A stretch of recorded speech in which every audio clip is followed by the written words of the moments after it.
बिस्मिल्लाहिर्रहमानिर्रहीम। आज हज़रत उमर फारूक रज़ियल्लाहु अन्हु की शान में जो गुस्ताखी हुई उसके खिलाफ तहरीक लबैक पाकिस्तान ने फौरी एक्शन लिया और ज़िम्मेदारों के खिलाफ FIR कटाई। अब हमारा मुतालबा है कानूनी इदारों से, पुलिस से कि इसके खिलाफ सख्त से सख्त एक्शन लें और मुजरिमों को फौरी सज़ा दिलाएँ, जल्द से जल्द सज़ा दिलाएँ।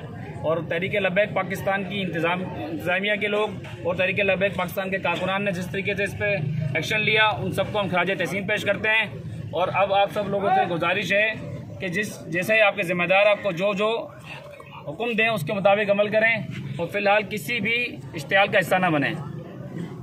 तहरीक लबैक पाकिस्तान के तमाम कारकुनों को अब अपील ये है कि सब अपने घर चले जाएँ और हम पुलिस की FIR की कार्रवाई से मुतमईन है और उन्होंने FIR काट दी है। उसमें जो ज़रूरी दफ़ात थी वो दफ़ात शामिल कर दी गई हैं। इसलिए हम तहरीक लबैक पाकिस्तान के कारकुनों से गुजारिश करते हैं कि आप साहब अपने घरों को चले हैं, पुरअमन तरीके से चलें। जज़ाकल्लाह।